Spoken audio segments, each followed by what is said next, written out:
134 groups vying for 59 seats at the House of Representatives, but voters can only choose one. As you head to the polls and exercise your rights, have you thought about whether your party list group really represents you? Good evening, I'm Ruth Cabal. This is On the Record.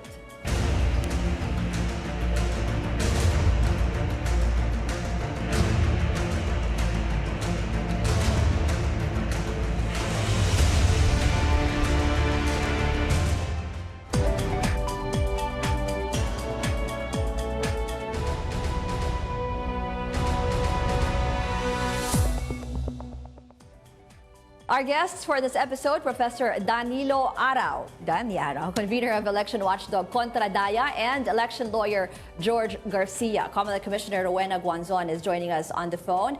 Good evening, gentlemen, and welcome to On the Record. Good evening. Good evening. So as we said earlier, more than 100 party list groups will be vying for these elections. We have nurses groups, OFWs, teachers, athletes, transports, farmers. Para saan po ba talaga itong party list representative, Prof? Yeah, based on the 1995 law, it's supposed to represent the marginalized and underrepresented, although there's a clear provision there that the groups can be national, regional, or sectoral in orientation. But nevertheless, there is a recognition that the House of Representatives is not really truly representative. So that would explain for the 1995 law.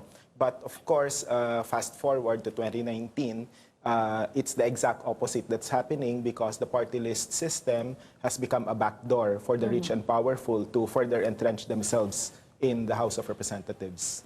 Mamaya we'll discuss that further, yung sinasabi niyong naging backdoor na siya kasi I think Contra Daya has a study. We're just flashing yung, nawala, yung sa law, attorney, di ba nakalagay doon sa batas, dapat proportional representation, registered national, regional, and sectoral, ayan na ulit, sectoral representatives. So, ano ba dapat yung make-up ng isang magva-vie for a party list representative?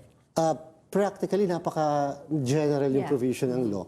Kaya nga ako, I had been advocating for the amendment of Republic Act 7941. Kasi pag tinignan mo, practically everybody pwedeng maging masabi marginalized, underrepresented, kahit nga ngayon, kahit nga mga professional, underrepresented, marginalized din daw sila.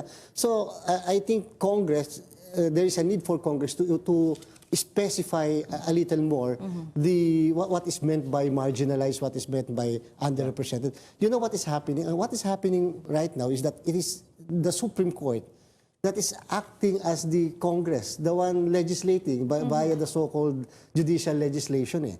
That we cannot allow. It should be the role of Congress. Kaya nga, ito dapat that for this coming Congress, 7941 should be amended. Yung statement of policy should be clarified. Yeah. Two important points. In 2001, the Supreme Court tried to define what's meant by marginalized and underrepresented, and in not so many words, basically we're talking about economic deprivation, or not having access to basic services. But fast forward again to 12 years later, the Atong Paglaong case of the Supreme Court practically reversed the 2001 ruling.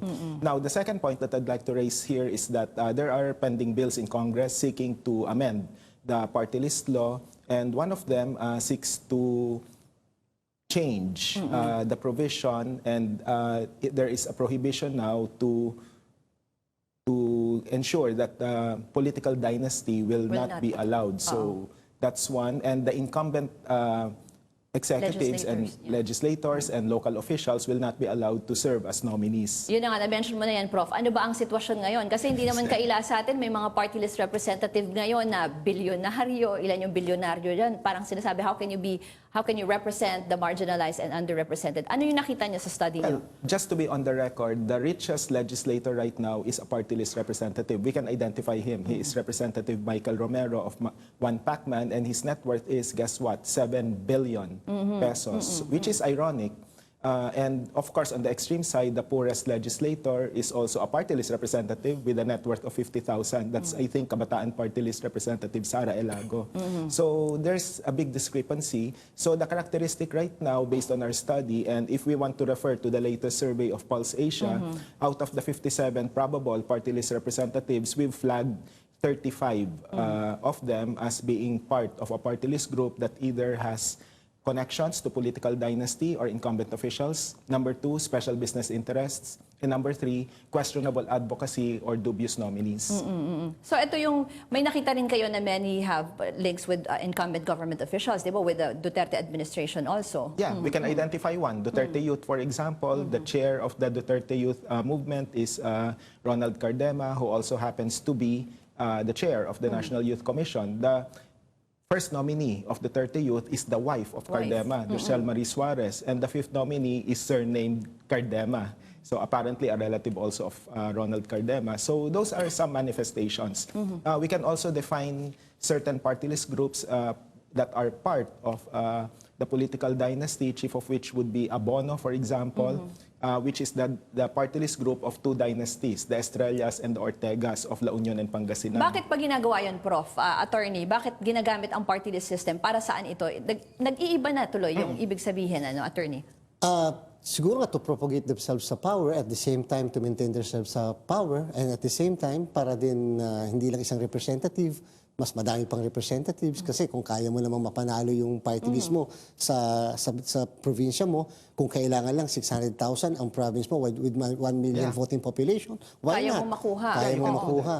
So siguro yung opportunity na naandun, at the same time kasi nga wala siyang defined constituency, unlike yung congressman ng isang district, dun ka sa district. Pero that's also in the law, di ba? Yung lack of well-defined political constituency. Tama yun. Oo. Kaya lang, pwede ako mag-concentrate dito lang sa municipality nito. Pwede ako Kasi ang dami mag-concentrate. mo ng tao. Yung lahat ng Doon. projects, kung mabibigyan man ako, dito ko lahat ilalagay. Because, sasabihin ko, nandun lahat yung mga supporters ko. Yeah. And we have to remember that aside from being a backdoor, sometimes the party list system is a mechanism for incumbent local officials to take a breather after their term expires, so that they can go back to the local executive but be in power for the time being.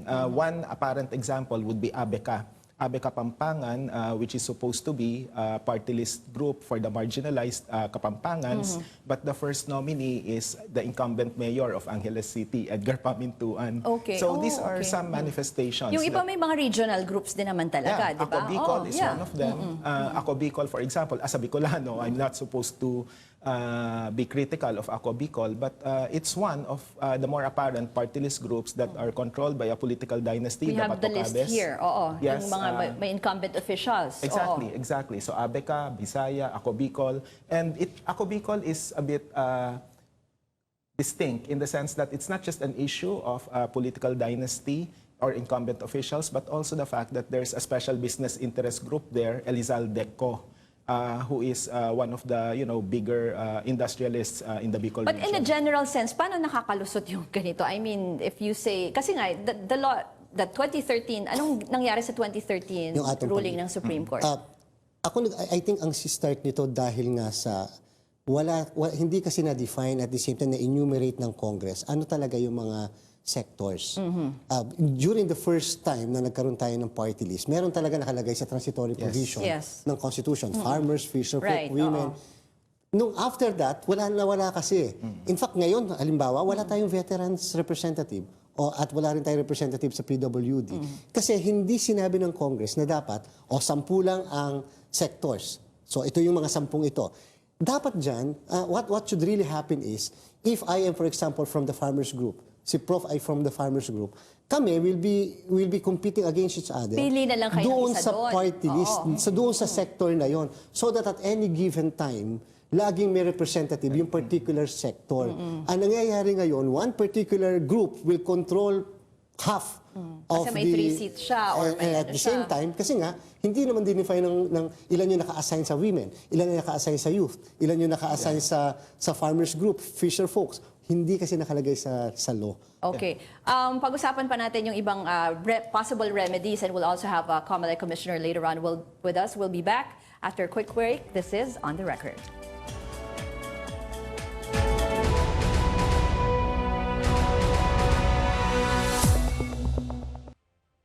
This is On the Record on CNN Philippines. We're talking about the party list system. Si Attorney Garcia was saying kanina na dapat mas maging specific in terms of the sectors that should be represented. Professor, sa inyo. Yeah, of course, the sector should be duly represented, but of course, it all boils down to the political will on the part of the COMELEC to put its foot down in terms of choosing the candidates. Because from what we've studied, there are certain party list groups that truly represent the marginalized based on their track record, but they were disqualified for one Yes. reason or the other. But the other ones with questionable credentials would end up being selected. So it's not enough that from 185 initially, way back in October 2018, we now have 134. Yeah. But because those that were disqualified, some of them are quite deserving, and those that were retained were quite, well, questionable to say the least. Okay, we have Commissioner Guanzon on the line. Good evening, Commissioner. Good evening. Yes, ma'am. Ma'am, can you just address yung concerns na dapat nga daw mas masala ng COMELEC yung accreditation nitong mga party list groups? Hello, ma'am? At the other end, Commissioner, tanong lang namin, paano po ba yung process of vetting yung with regards to accreditation ng party list system, party list groups? well, the COMELEC is divided into two divisions. We hear their petition. And then, of course, there is a law and rules on compliance. There are requirements. They have to, all their members must have consented to their filing of their petition for registration, etc. What's the problem? Well, some are saying na kasi nga daw po, yung iba are really deserving to be there, that they really represent yung mga marginalized sectors, while the others are not deserving naman. Yung iba dyan, binabanggit, may connection dun sa mga incumbent officials. Paano po ba sinasala yung mga ganong grupo? I know, but there's no disqualification nga, even if they are immediate family of sitting politicians. That's the problem. Kasi the Supreme Court has already ruled that hindi naman kailangan that they belong to the Yes, go ahead, For example. Commissioner. For example, hindi naman sila kailangan tricycle driver para mag-represent ng Tricycle Drivers Association. There's a multi-millionaire there representing, jeepney operators. Somebody's representing what do you call this, sports people, and he's not even a sportsman. So, wala kang magagawa dyan because that's the ruling of the Supreme Court. I wish it were otherwise because I would rather that we really provide for representation of marginalized sector. Kasi if that's the interpretation, edi pwede nga ng senior citizens ay pwedeng i-represent ng hindi senior citizen, di ba? Yeah. O kaya yung mga kababaihan na party list ay pwedeng ang representative nila ay lalaki. I mean, if you have to give an absurd example, that is the result. But we cannot do anything about that because that's the Supreme Court ruling. So we have to abide. So yung mga decisions namin are based on their compliance. Yung iba nga po, masakit sa loob ko na mag-vote ako to deny. Kasi yung mga, minsan, would you believe, may isang petition walang verification. Hindi man lang na notaryo. Yung mga ganun ba? So baka kailangan po talagang yung mga na-deny namin, tingnan niyo po kung ang denial niyo ay dahil sa kulang talaga kayo ng dokumento o hindi kayo na-verify ng aming election officer na meron kayong mga chapters sa mga ganitong lugar na sinabi niyo, you allege in your petition na meron kayong mga chapters dyan. But upon verification, you don't have. It's not true, no? So, case to case po talaga yan. So, ayoko pong lahatin natin yan, no? I don't want to generalize. Okay, tapos pati ma'am, even in terms of nominees, no? Kasi may specific lang na requirements, di ba? So, hindi rin nyo talaga tinitingnan kunwari yung SALN kung gano'n. They have to have qualifications also, just like candidates for Congress. They also fill up a form na parang certificate of candidacy, you see?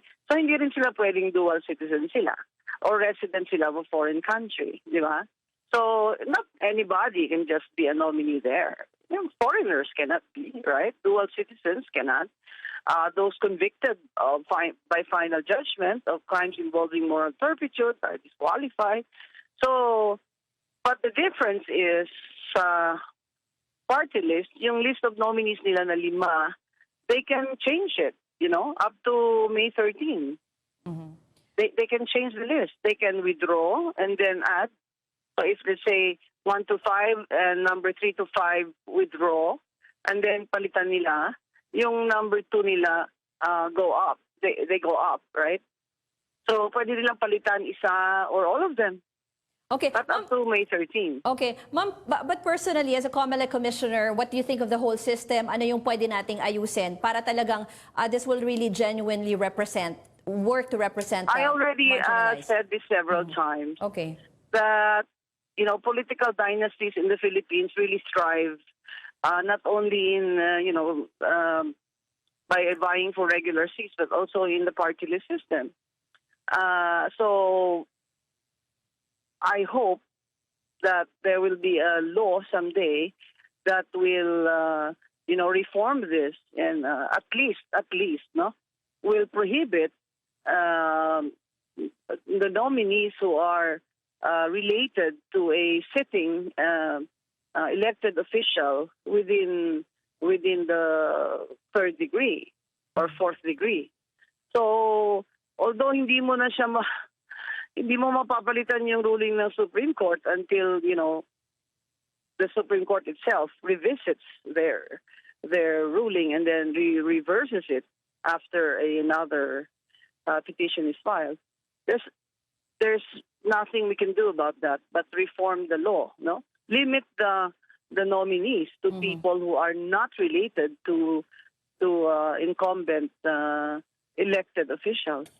Okay. Let me ask yung guests natin in the studio for your reactions. Professor. Well, it's good that Commissioner Guanzon recognizes the presence of party list groups, political dynasty is in party list groups, because it's really an alarming trend right now. And the 2013 decision of the Supreme Court did not help any. But for the COMELEC, even with the existing Supreme Court ruling, it can still put its foot down.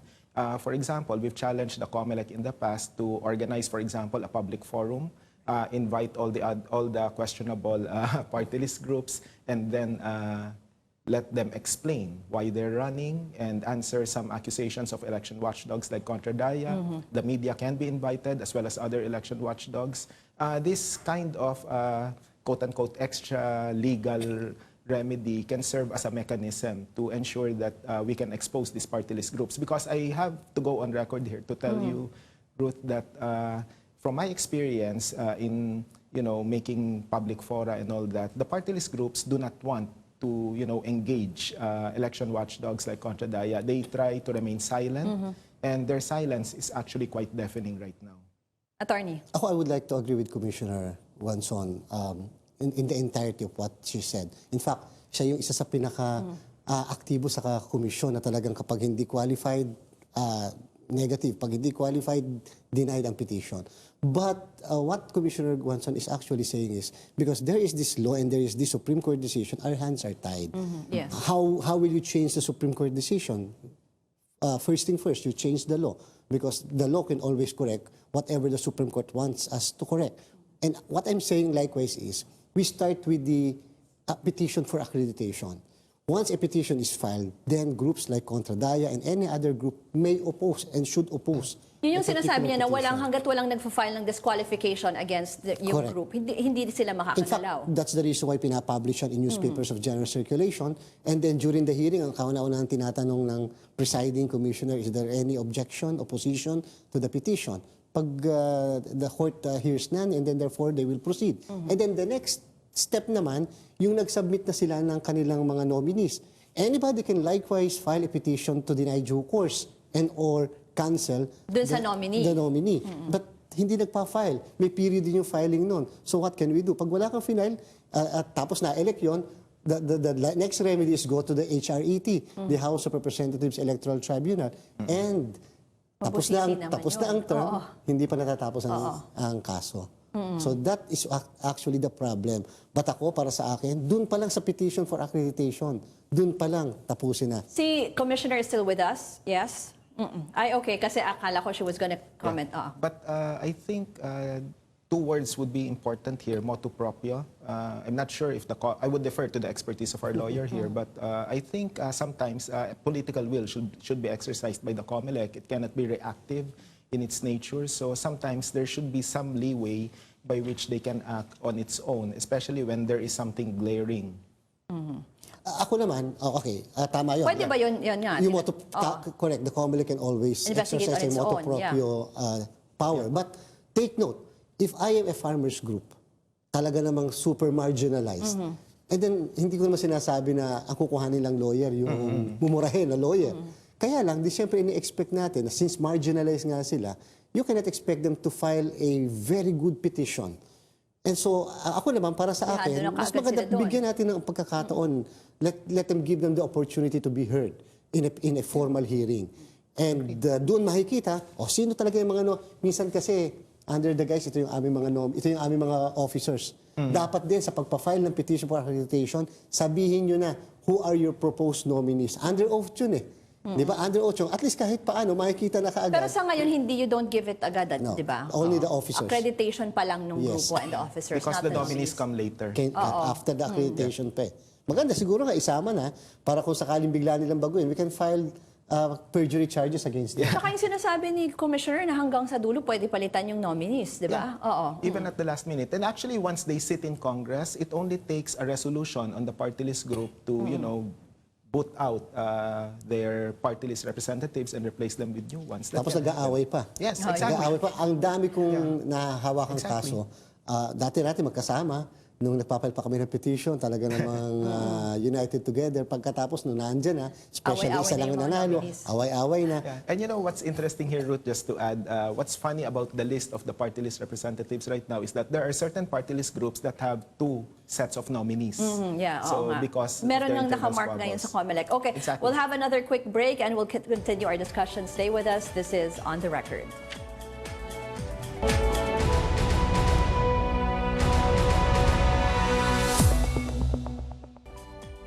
This is On the Record on CNN Philippines. We're talking about the party list system. For the record naman, I'd like to say nakaboto na ako for absentee voting and I voted for a party list na. Kasi nakikita ko may mga party list na nag-iingay din talaga sa Kongreso and then also may mga fina-file na bills, di ba? So meron namang positive about the party list system. Pero you mentioned yung mga negative aspects din. Pero to make sure na hindi na mangyayari yung ganyan, ano pong tips nyo and how can your party list representative truly represent you? Well, of course, the people should choose wisely. On the part of Contradaya, we've released a 39-page voter's guide just for the party list election system. And we hope that people would take time to read it and do further research for the party list of their choice. I think what's basic here is that they should internalize and find out which sector they belong to.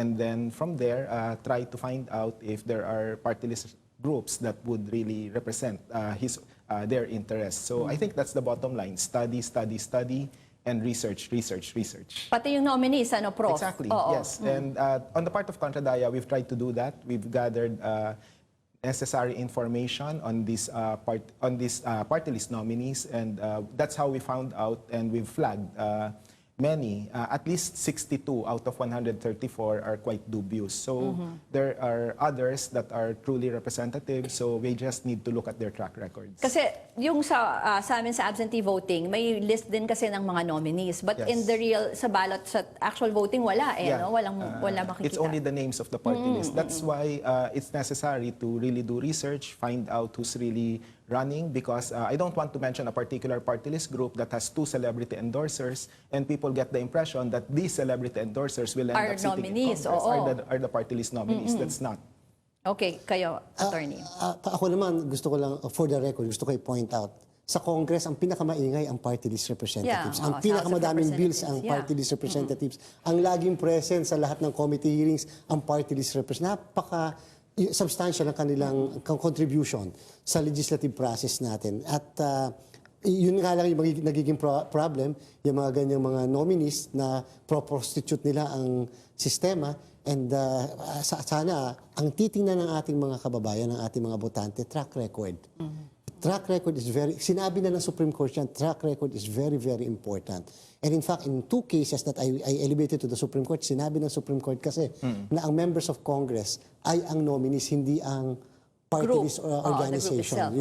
Pero, pag nagpa-accredit, ang accredited, yung party list organization, hindi naman yung mga nominees. So doon pa lang may mga konting problem na tayo. So anong dapat tandaan? Track record and... track record and ano, tama yung pinapoint out ni Prof. Ano talaga ang sector mo? Ano yung sector mo na mahal mo at gusto mo, yun yung mag-prevail sa Congress. Okay, thank you very much to our guests, Professor Danilo Arao, Attorney George Garcia, and COMELEC Commissioner Rowena Guanzon. That's On the Record tonight. Thanks for joining us. I'm Ruth Cabal.